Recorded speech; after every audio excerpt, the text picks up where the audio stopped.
just crawled out of the dumpster. I pulled my jacket back just enough so she could see the gun on my waist.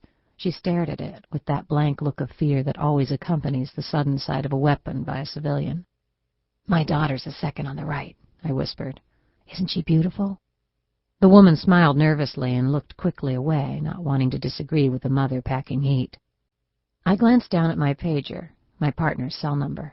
I'd left word with him that I wasn't to be disturbed unless there was a body, so evidently, somewhere in Pasadena, someone had died violently.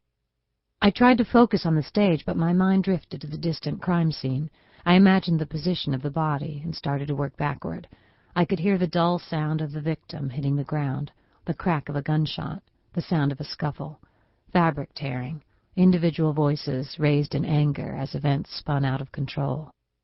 A flashbulb went off. "And the 2003 Rose Queen is—" "Come on, Lacey," I whispered. "You go, girl." A kid in his 20s with long dreadlocks, wearing a knee-length jacket, jumped out of his seat across the aisle from me and stumbled, falling to the carpet nearly at my feet. He looked up at me for a second in embarrassment, as if he knew me, then rushed up the aisle and disappeared. Behind me I heard the sound of movement. Out of the corner of my eye I saw one of the other parents stand up and point in horror toward the stage. As I turned back to the stage, I saw Lacey lifting up her dress and removing a dark plastic bottle that was secured to her thigh. "You're poisoning the planet for a fucking parade!" Lacey yelled as she began spraying the audience with herbicide. "Pesticides kill! Herbicides are poison! You're all killers!" People began diving under seats and shielding themselves with their programs as someone began screaming, "Poison! It's poison! She's got poison!" I jumped out of my seat and began pushing my way through the panicked audience, trying to flee up the aisle. On the other side of the auditorium, one of the SWAT officers was removing his weapon from under his suit jacket and rushing toward the stage, thinking my daughter had a weapon. I yelled no at him, but my voice was lost in the shouting and chaos erupting throughout the hall. I took out my badge and began yelling, "Police!" hoping it would help to clear people out of my way, but the only thing they were seeing were the exit signs. A woman in a pink dress with tears streaming down her face and hair sprinkled with herbicide ran into me and briefly looked me in the eye before pushing past with the rest of the crowd. Someone, seeing the other officer holding his gun, screamed, "No, no, no, he's got a gun!" I reached the stage as the SWAT officer took the steps on the other side, his weapon at his side. An usher tried to stop me, so I grabbed his hand and twisted it just enough to move him quickly out of my way. On stage, one of the contestants was crying and shaking her hands as if she had touched something hot. The SWAT officer was 20 feet from Lacey, his gun coming up from his side. "No!" I yelled, but he didn't hear me. Lacey saw the SWAT officer moving toward her and began to turn toward him and raise her spray bottle. "Lacey!" I screamed. The SWAT officer froze and raised his weapon to a firing position, just as two pageant officials grabbed her from behind. The spray bottle was knocked from her hand and seemed to hang suspended in mid-air for a beat, then fell to the floor with a dull thud. There wasn't a sound in the auditorium. All movement stopped. The officer stared at the bottle on the floor for a moment, then looked across the stage to me, took a breath, and quickly slipped his weapon back under his jacket. Someone said, "It's over, it's over," as the two officials quickly walked Lacey off stage. I took a breath, then another. The master of ceremonies, apparently confusing the pageant with the first space shuttle disaster, stepped up to the mic and said, "Ladies and gentlemen, we've had a malfunction." Backstage, Lacey was seated on a folding chair, surrounded by a half-dozen gray-haired men in white suits who appeared on the verge of heart attacks.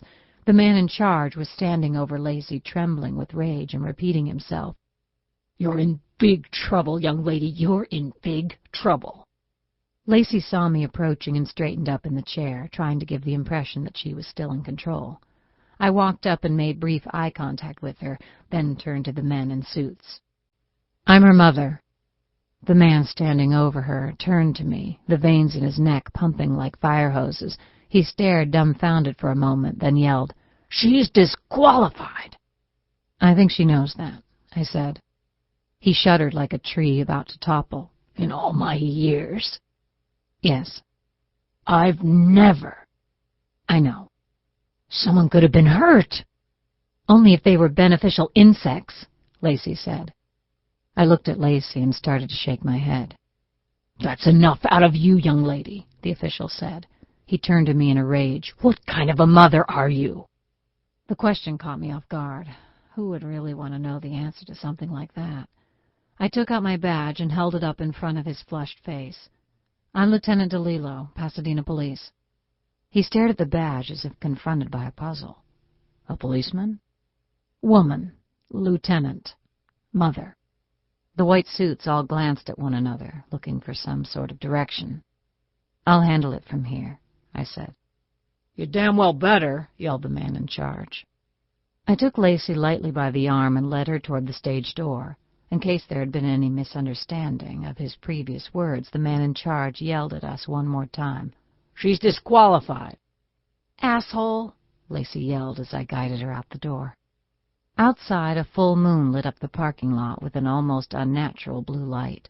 As we walked silently to the car, I promised myself I wouldn't say any of the dozens of parental cliches that were fighting to come flying out of my mouth. I managed to stop the first outburst. "What?" Lacey said. I took a breath and tried to stuff the words back down my throat. "Nothing." "Right. Did you—" I bit down on my lip. "Go ahead, say it. I know you want to." It was frightening how well she knew me. "I hope you're proud of yourself." "Yes, I am," Lacey said, displaying none of the weakness of character I had just succumbed to. She turned to me, though I kept my eyes straight ahead.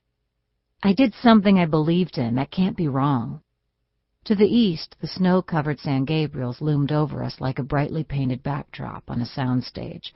Jasmine was blooming somewhere, and the air held its sweet, delicious smell. Someone had covered the roof of their house with fake snow and strung a palm tree with Christmas lights. It was one of those perfect nights that sell the California dream without a word being spoken.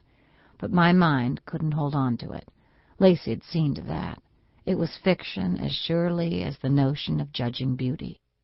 The truth, or the only truth I was willing to confront head-on, was the call I'd gotten on my pager. Somewhere below these mountains, on the alluvial fan that spread out below Pasadena, lay a body that had been ravaged by violence.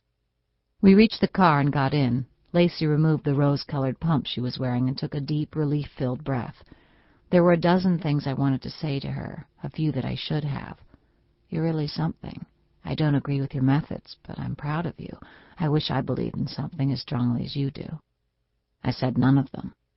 "I have a call I have to take. I'll drop you at home." Lacey nodded, looking straight ahead. "Sure, Mom. Why should tonight be any different? Go take care of the dead."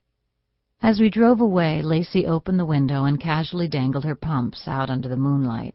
She spun them once on her finger. Then I heard them hit the pavement and skitter across the curb like rats racing for cover.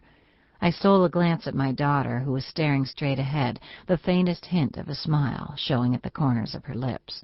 It was a perfect moment, her moment. I turned my attention